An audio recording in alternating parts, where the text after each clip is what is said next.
ನನ್ನೆಲ್ಲ ಪ್ರೀತಿಯ ಬಂಧುಗಳಿಗೆ ನಮಸ್ಕಾರ. ಯೂತ್ ಮೋಟಿವೇಶನ್ಸ್ ಕನ್ನಡ ಚಾನೆಲ್ಗೆ ನಿಮಗೆಲ್ಲರಿಗೂ ಪ್ರೀತಿಯ ಸ್ವಾಗತ.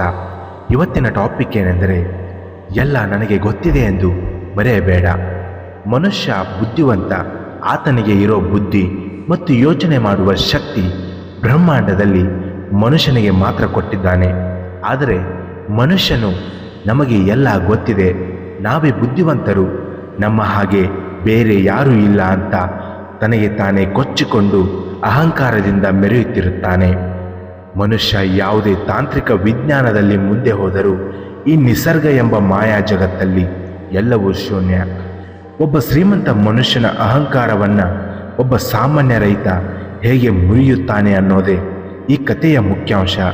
ನೀವಿನ್ನೂ ನಮ್ಮ ಚಾನೆಲ್ನ ಸಬ್ಸ್ಕ್ರೈಬ್ ಮಾಡಿಲ್ಲ ಅಂದರೆ ದಯವಿಟ್ಟು ಸಬ್ಸ್ಕ್ರೈಬ್ ಮಾಡಿ ಹಾಗೂ ಬೆಲ್ ಐಕಾನ್ ಮೇಲೆ ಕ್ಲಿಕ್ ಮಾಡಿ. ಒಂದು ಊರಿನಲ್ಲಿ ಒಬ್ಬ ವಿದ್ವಾಂಸ ಇರ್ತಾನೆ. ಆತ ಆ ಊರಿನಲ್ಲಿಯೇ ಅತಿ ಹೆಚ್ಚು ಶಿಕ್ಷಣವನ್ನು ಪಡೆದಿರುತ್ತಾನೆ. ಈ ಊರಿನಲ್ಲಿ ನಾನೇ ಅತಿ ಹೆಚ್ಚು ಶಿಕ್ಷಣ ಕಲಿತಿದ್ದೇನೆ ಎಂಬ ಅಹಂಕಾರದ ವಿಷಯ ಅವನ ಮೈ ತುಂಬ ಇತ್ತು. ಆತ ಎಲ್ಲವನ್ನ ಓದಿದ್ದಾನೆ ಎಂಬ ತಿಳುವಳಿಕೆಯ ಬಲದಿಂದ ಕಂಡವರನ್ನು ಕೆಣಕಿ ಅವರ ಜೊತೆ ವಾದ ಮಾಡುವ ಹಾಗೆ ಕಲೆ ಅವನಲ್ಲಿತ್ತು. ಅವರ ಮಾತುಗಳಲ್ಲಿ ತಪ್ಪುಗಳನ್ನು ಎತ್ತಿ ಹಿಡಿದು ಅವರನ್ನು ಅವಮಾನ ಮಾಡುವುದೇ ಆತನ ಉದ್ದೇಶ. ಸಣ್ಣ ಸಣ್ಣ ವಿಷಯಕ್ಕೂ ಜಗಳ ಮಾಡಿ ಅವರನ್ನು ಸೋಲಿಸುವುದರಿಂದ ಅವನಿಗೆ ವಿಪರೀತ ಸಂತೋಷವಾಗುತ್ತಿತ್ತು. ಒಂದು ದಿನ ರಸ್ತೆಯಲ್ಲಿ ಹೋಗುತ್ತಿದ್ದ ರೈತನನ್ನು ಕರೆಯುತ್ತಾನೆ.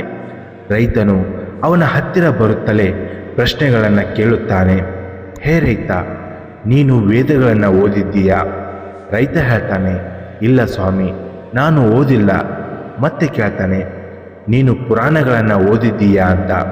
ಇಲ್ಲ ಸ್ವಾಮಿ, ನಾನು ಓದಿಲ್ಲ ಅಂತ ಮತ್ತೆ ಪುನಃ ಅದನ್ನೇ ಹೇಳ್ತಾನೆ ರೈತ. ಇಷ್ಟಾದ ಮೇಲೂ ನೀನು ಮಹಾಕಾವ್ಯ, ತರ್ಕ, ವ್ಯಾಕರಣಗಳಂತಹ ಯಾವುದಾದರೂ ಪುಸ್ತಕವನ್ನು ಓದಿದ್ದೀಯಾ ಅಂತ ಅಹಂಕಾರದಿಂದ ಕೇಳುತ್ತಾನೆ.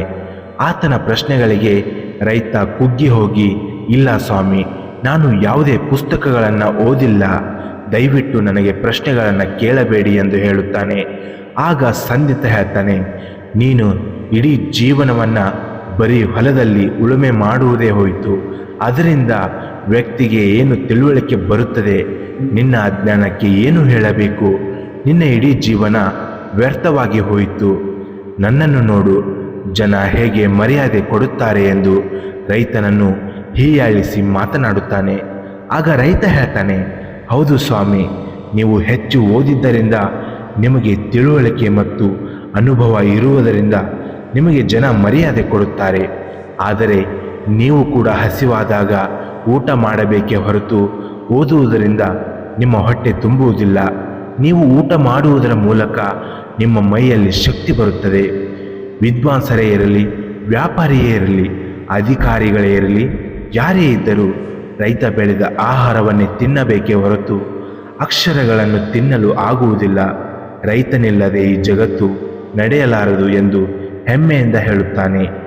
ಈ ಕಥೆಯ ಮೂಲಕ ನಾವು ತಿಳಿದುಕೊಳ್ಳಬೇಕಾದ ವಿಷಯವೇನೆಂದರೆ, ನಮಗೆ ಎಲ್ಲ ಗೊತ್ತಿದೆ ಎಂದು ಯಾವತ್ತೂ ಮೆರೆಯಬಾರದು.